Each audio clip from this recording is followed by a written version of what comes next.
Since 2016, I've been sharing my art on the internet, and honestly, the 2020s might be the worst time for posting art on social media, especially on Twitter. Here are some problems I've noticed over the years. The first problem I realized was the engagement farming posts. Since the Twitter algorithm favors posts that get a lot of traction, it pushes posts that get a lot of replies or quote tweets to your For You page. So there's always, and I mean always, posts that ask small artists to engage. It usually goes something along the lines of, "Hey fellow small artists, looking for art moods? Like and reply if you wanna be moods." Or, in my opinion, the cringier version. "Do you wanna see this in your notifications? If so, reply so I can follow you." My favorite ones are the ones that basically ask you to follow their art account, but when you follow them, they don't follow you back. Or they do follow you back, but then they unfollow you a few days later. So basically, bigger artists make posts that call out smaller artists to engage with them so the smaller artists can get more exposure. Or in other words, if you follow me, I might follow you and engage with your art. I mean, at first glance, they all seem innocent and normal, and that's what I thought too. But after seeing these posts on my timeline 100 times a day, I began to see a pattern. First of all, let's be entirely clear. There's nothing wrong with wanting art friends, wanting to connect with other artists, or following small artists to help them grow more. People who genuinely want to help small artists do exist, but the majority of the posts I come across seem to be benefiting the poster more than the small artists who reply to that specific post. Because the more desperate artists engage with the post, the more the algorithm pushes the post to everyone's feed. It makes me feel super frustrated because these posts specifically target beginner or lesser known artists that just want a little exposure. It feels sinister, almost malicious, because they know that the majority of these small artists are desperate to be seen. So whenever I see posts like that, I feel really weird. Like, is this post baiting me? Are they just exploiting my desperation? How can I know if they are being sincere? Even though I'm sick and tired of seeing these posts, I can't really blame the posters themselves. These kinds of posts do really well and benefit the poster a lot in terms of exposure. I interacted with these art mood posts in the past, mostly out of pure desperation. Unfortunately, it never worked out for me, and I'm actually glad it never worked out. In my opinion, if you ever expect something in return for following somebody, you are doing it wrong. Follow people you like and create art that will make people want to follow you.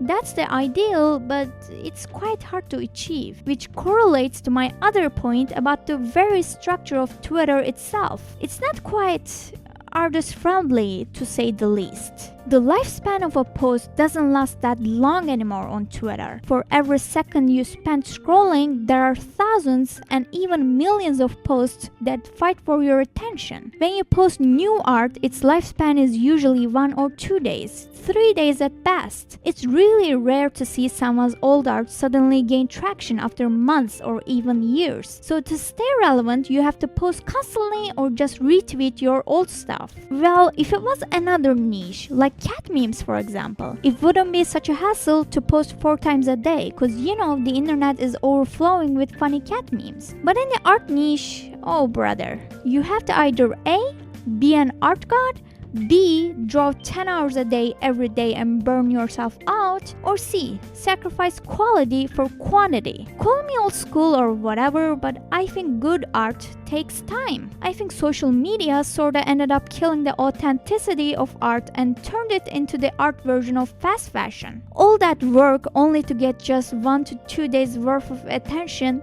and then you have to hassle for your next post so people don't immediately forget you exist. The other problem I have is the TikTokification of every social media platform. Twitter is also one of them, even though it's the furthest thing from TikTok as a concept. After the overwhelming success of short-form content, every platform started actively promoting their own version of it. What's wrong with short form?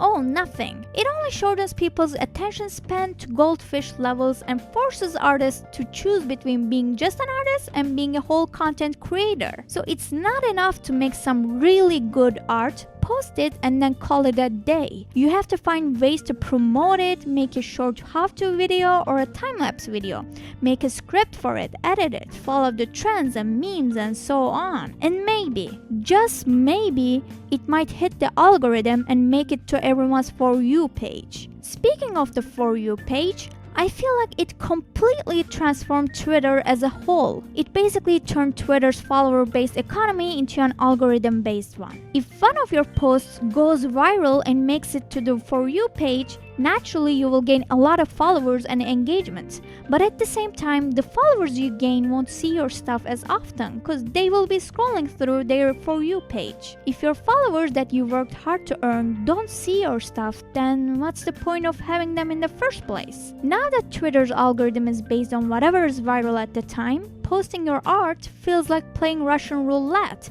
except the entire chamber is loaded with bullets and when you get shot, somehow it's on you for being unlucky. It's not just engagement farming or algorithm hustling that ruins the experience for a lot of artists. Some recent changes to the TOS about AI are also turning off a lot of creatives. That's why a substantial number of them are leaving Twitter for Blue Sky permanently. Blue Sky is a fresh breath of air after the war zone that is Twitter. Also, this might just be me, but it seems like the art community over there is a bit more chill compared to Twitter's. After the AI situation, there's a whole debate going around about Twitter versus Blue Sky. Since Blue Sky confirmed their firm stance on the AI situation, Blue Sky does seem to be the right answer at the moment. As much as I would love to say let's all leave Twitter and migrate to Blue Sky, it's not guaranteed that Blue Sky will be a successful platform in the long run. If you have an audience on Twitter or make a living from the platform as an artist,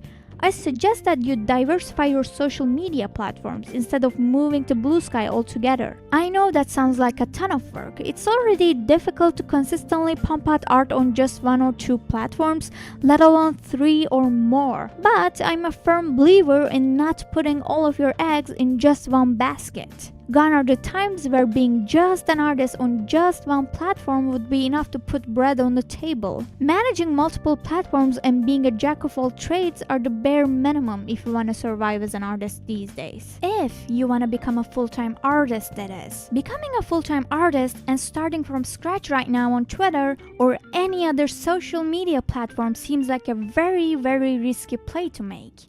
Because there's no guarantee that you will make it even though you play by the rules, post consistently, market yourself, draw the things people like to see, etc. The hard fact is, not everybody who enjoys art is willing to fork up real money for it. And the people who are willing are never guaranteed to pay you when you need them to. It's sad to say, but right now, social media is absolutely essential for creatives. However, we shouldn't let algorithms control or limit our creations. There's more to art than some 30-second video or a PNG file. This was a depressing video to make, but I hope you enjoyed it. I would genuinely love to see what all of you think in the comments. See you in the next one.